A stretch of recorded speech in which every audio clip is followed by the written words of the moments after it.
حضرت صدیق اکبر رضی اللہ تعالیٰ عنہ کا مقام اور مرتبہ کتنا اونچا ہے کہ آپ کی محبت یہ ایمان کی علامت ہے، اور اس کو خود حضرت مولا علی رضی اللہ تعالیٰ عنہ آپ بیان فرماتے ہیں کہ لا یجتمع حبی وبغض ابی بکر وعمر فی قلب مؤمن۔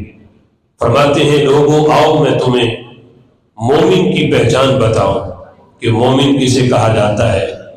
حضرت مولا علی رضی اللہ تعالیٰ عنہ فرماتے ہیں لا یجتمع حبی وبغض ابی بکر وعمر فی قلب مؤمن۔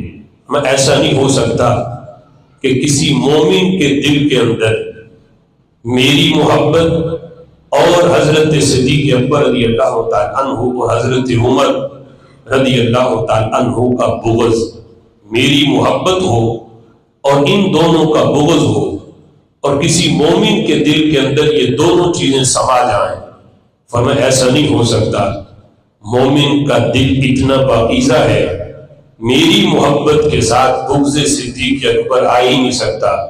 مومن کا سینہ وہ ہے جہاں میری محبت کے گلشن آباد ہیں، وہاں میرے امام صدیق اکبر کی محبت کے باغ بھی ضرور آباد ہوں گے۔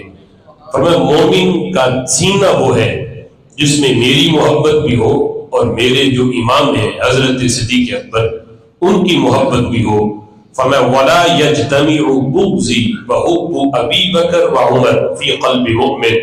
اور فرمایا یوں بھی نہیں ہو سکتا کہ میرا تو بغض ہو اور حضرت صدیق اکبر کا پیار ہو، حضرت عمر رضی اللہ تعالیٰ عنہ کی محبت اس کے دل میں آ جائے۔ فرمایا ایسا نہیں، یہ دونوں محبتیں لازم ملزوم ہیں۔ جہاں میری محبت ہوگی وہاں صدیق اکبر کا پیار بھی ضرور ہوگا، اور جہاں بغض صدیق اکبر ہے وہاں میری محبت کبھی بھی نہیں آ سکتی، وہاں میرا بغض بھی ضرور ہوگا۔ یعنی اگر بغض ہے ایک کا تو دوسرے کا لازم ہے، اور اگر ایک کی محبت ہے تو دوسرے کی محبت بھی لازم ہے۔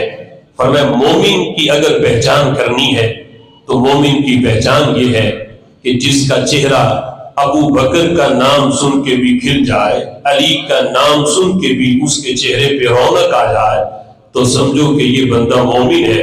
اور اگر دونوں میں سے کسی ایک کے لحاظ سے بھی اس کے سینے میں بغض ہے تو وہ مومن نہیں۔ مومن، کامل مومن کی پہچان یہ ہے کہ جہاں محبت حضرت علی کی موجود ہے وہاں شیخین کی محبت بھی ضرور جلوہ گر ہوگی۔